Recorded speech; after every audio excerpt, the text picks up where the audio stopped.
महाराज श्री स्वामी समर्थ सगळ्यांना. तर मी निघालो होतो खारोड्याला म्हणजे गावणकरी हॉटेल आहे खारोड्याच्या अलीकडं. तिथं एक हे घ्यायचं होतं, पार्सल घ्यायचं होतं, त्यासाठी निघालो होतो. ऑर्डर होती, तर ते पार्सल घेण्यासाठी मी निघालो होतो. तर सुसगाववरूनच निघावं लागतं, कारण की आज मॅडम नव्हत्या. मॅडमांना डायरेक्ट नऱ्यातनं पिकअप करायचं होतं, म्हणून मग मी निघाल्याच्या नंतरनं तुम्ही बघू शकता की किती सामसूम हा रोड एवढा भारी केलेला आहे.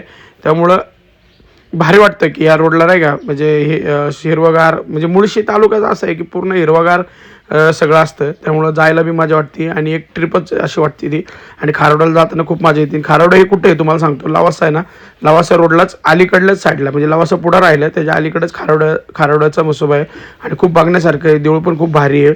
आणि एवढं म्हणजे डोंगरदऱ्या हे, हा घाट आहे, घाट नाही का बघण्यासारखं सगळं व्यवस्थित. म्हणजे तुम्ही सगळे आपण बोलतो ना, एक पावसाळ्यात हिवाळ्यात आरामात तिथं जाऊ शकतो, एक ट्रिप एन्जॉय होऊ शकते. त्यासाठी सगळ्यांनी गेलं तरी भारी वाटतं. त्याच्यानंतरनं पोचलो घाटामध्ये, मुठ्याच्या अलीकडलं जे गाव आहे तिथं आल्याच्या नंतरनं दरवेळेस मी एका देवाच्या पाया पडत असतो नाही का. म्हणजे खारोड्याला जाताना एक पहिलं मसोबा लागतो, त्या मसोबाच्या पाया पडत असतो. आणि म्हणजे भरपूर जण येतात तिथं.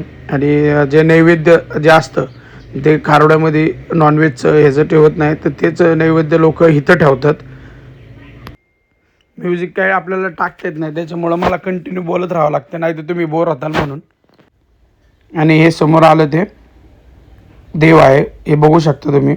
मसोबावरनं येताना खारोड्याच्या मसोबाच्या इथनं आले समजा, तर तिथनं बी पाया पडायचा, जाताना पाया पडायचा. जर तुम्ही दुसरीकडून जाणार असाल तर बघू शकता तुम्ही. आणि मग पुढं निघालो आम्ही. म्हणजे मी एकटाच होतो, तर मी आलो पुढं. घाट उतरला लागतं मुठागाव. आता इथं मुठागाव हे स्वर्गवासी संदीप भाऊ मोळ आणि स्वर्गवासी शरद भाऊ मोळे यांचं गाव आहे. गाव खूप भारी आहे आणि खूप शांतता असते गावामध्ये आधीपासूनच.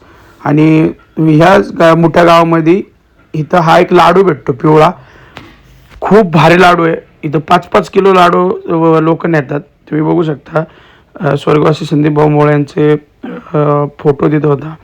आणि मग तिथून मग मी निघालो खारोड्याच्या दिशेने. खारोड्याला जाताना दरवेळेस ज्यावेळेस आंबा सीझन असतो ना, ह्या साईडला कंटिन्यू म्हणजे आंब्याची झाड आहेत, तर भरपूर आंबे खायला भेटतात. आणि जास्त शेतकरी नाही ओरडत की नाही आंबे का घेतले, का कशासाठी घेतले म्हणून, ते देतात. आणि पुढं आलं ते घावणकरी हॉटेल, हे बघा बघू शकता तुम्ही. आता हे घावणकरी हॉटेलमध्ये काळं मटण ते भेटतं नाही का, तर ते एक चांगलं आहे. आणि हे आंदगाव आहे. आंदगाव काय आहे तर त्याचं कारण, आंदगावचं हे विशेष सांगतो तुम्हाला गोष्ट. ज्यावेळेस ना इकडं आपलं इथे येतो, मी आत्ता गावणकरी हॉटेलमध्ये आलो होतो, तर तिथं त्यांच्याकडे कोंबडा नव्हता म्हणून मला कोंबडा घ्यायला आंदगावमध्ये यावं लागलं. आणि आंदगावमध्ये पण कोंबडा भेटला नाही, तर त्यासाठी. आणि हिथं भेटला, तर हिथं भेटला तर 1000 रुपयाला एक कोंबडा भेटला. इथं तुम्ही कुठल्याही गावात जा, तुम्हाला कोंबडा 1000 रुपये आणि 1200-1300 रुपयाच्या खाली देत नाही. ही पिवळी हळद आहे बघा, बघू शकता, वल्ली होती. त्याच्यानंतर त्या काकूंनी सुकाळी ठेवली होती. त्या हळदीचं बघा एवढी पिवळी आणि एवढी क्लिअर, म्हणजे त्यांनी ती उकळून घेतली. ज्यावेळेस वल्ली करतात, वल्ले करून नंतर उकळून घेतात. उकळून घेतल्यावर ती हळद चांगली होती अशी म्हणतात. आणि खरंच खूप आहे, 200 रुपये किलो होती नाही का. तुम्हाला वाटलं लागली तर तुम्हाला भेटू शकते इथं. हे कुत्रा आमच्या सारखंच भोकत होतं. आणि हा कोंबडा विवाह कसा आहे, 2 वर्षाचा कोंबडा होता. आणि त्याच्यानंतर मग त्यांचं तिकडं ते पार्सल होत होतं, तर मी इकडं देवाचं दर्शन घ्यायला आलो, खारोड्याचं मसोबाच्या देवाचं दर्शन घ्यायला आलो. मग तुम्ही बघू शकता की मंदिर किती सुंदर बनवलं आहे आणि खूप स्वच्छता असते, खूप भारी. फोटो काढून देत नाहीत, पण आपण विचारून त्यांच्या संग तुम्हाला दर्शन भेटावं म्हणून थोडंसं आपण देवाचं फोटो हे घेतला. आणि त्याच्यानंतर मग मागच्या साईडला बी बघू शकता तुम्ही, हिरवंगार आहे सगळं, व्यवस्थित आहे. शेजारी उद्यान आहे, तुम्ही तिथं बी फिरायला जाऊ शकता लहान पोरांना घेऊन. दत्ताचं मंदिर इकडल्या साईडला, तिकडं वाळंजायचं मंदिर आहे, असं म्हणजे चिटकूनच देवाच्या मंदिराला चिटकूनच खूप मोठं मंदिर आहे. त्याच्यामुळं हे बघा प्रवेशद्वार पण एवढा भारी केलेला आहे. आणि स्वच्छता खूप, त्यांनी स्वच्छतेकडे भरपूर लक्ष दिलं आहे तिथं. परत नंदी महादेव पार्वती त्या नंदीवर बसलेले ते एक बघण्यासारखं आहे डेकोरेशन. त्याच्यानंतर ना हे प्रवेशद्वार आहे. ह्या प्रवेशद्वाराचं बी बघा कसलं भारी केलं. खर्च जरी केला असेल तरी खूप भारी हे वाटतं. आणि त्याच्यानंतर गावकरी हॉटेलमध्ये परत आलो. पोहे घेतले, 40 रुपयाला पोहे होते.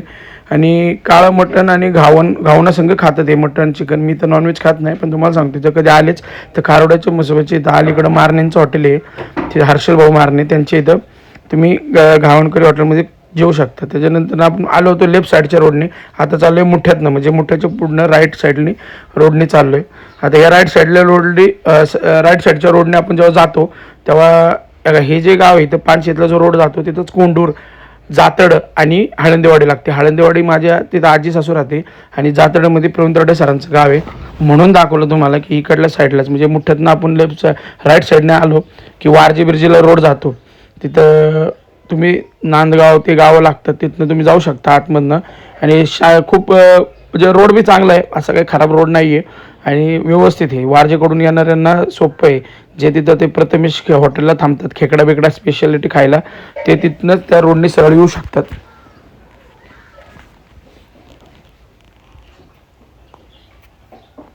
एवढंच आहे की हिवाळ्यामध्ये आणि पावसाळ्यामध्ये जेवढं हिरवगार असतं तेवढंच ते उन्हाळ्यात जरा थोडंसं ऊन जास्त पडतं, त्यामुळे झाडं बिडं सुकून जातात. पण एक महत्त्व आहे की शेतकरी म्हणजे शेतकरी लोकांचं इथं राहणं.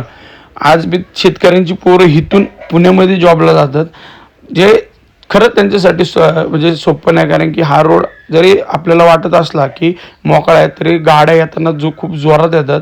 आणि मला एक आजी भेटलं होतं, त्यांच्या पोराचा ॲक्सिडेंट झाला होता. महिनाभर ते पोरगं दवाखान्यात होतं. तो तर टू व्हीलरला धडकला होता, पण आज बी ते पोरगं बोलत नाही. त्यामुळं गाड्या चालवताना सावकाश चालवा, हेल्मेट घालत जा आणि स्वतःची काळजी घेत जा.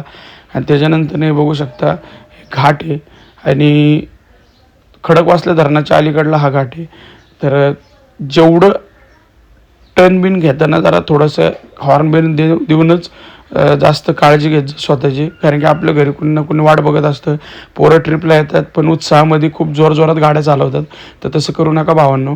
व्यवस्थित हळूहळू जा. काय तुम्हाला जिथं जायचं डेस्टिनेशनला जायचंच आहे, पण एन्जॉय करायचं. तिथे गेल्यावर काय एन्जॉय करा, पण गाड्यांवर मजा मस्ती करत नका जाऊ, जेणेकरून आपल्यावर किंवा आपल्या मागच्यावर जीवावर बेतेल आणि खरंच त्याच्याने खूप सगळ्यांना त्रास होतो. हे बघा तुम्ही बघू शकता खडकवासला धरण आहे.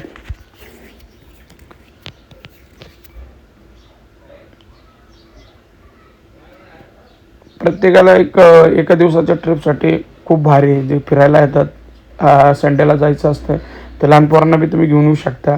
इकडं असं बी वातावरण चांगलंच असतं, त्यामुळं खूप भारी वाटतं. आणि खडकवासला धरणामध्ये पाणी भरपूर असल्यामुळं तिथं हे पण बघण्यासारखं पण भरपूर गोष्टी आहेत. तुम्ही सिंहगडला जाऊ शकता, राजगडला जाऊ शकता.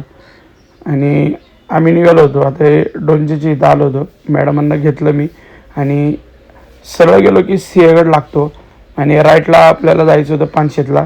सरळ बघा ती इर्टिगा गेली, तिथनं सिंहगडला जाऊ शकतो आपण. आणि मॅडमांचं गावाकडं थोपटवाडी घेरा सिंहगड असं मी एक नाव वाचलं होतं नाही का. तर तिथं हे होतं म्हणून. आणि म्हसोबाचं मंदिर नाही, देवाचं मंदिर आहे. कुठलं देव आहे मला माहीत नाही, पण देवाचं मंदिर आहे. आणि व्हिडिओ बनवताना काय चुकीचं बोलत असेल काय असेल तर तुम्ही बघू शकता. ही थोपटेवाडी. तुम्ही मला सांगा कमेंटमध्ये करून की काय चुकलं काय नाही सांगत जावं, म्हणजे मला तसे चेंज करून न्यायला. आणि व्हिडिओ आवडत असेल तर लाईक सबस्क्राईब नक्की करा आणि तुमचा आशीर्वाद असंच राहू द्या. धन्यवाद. शेवटी जेवलो आणि व्हिडिओ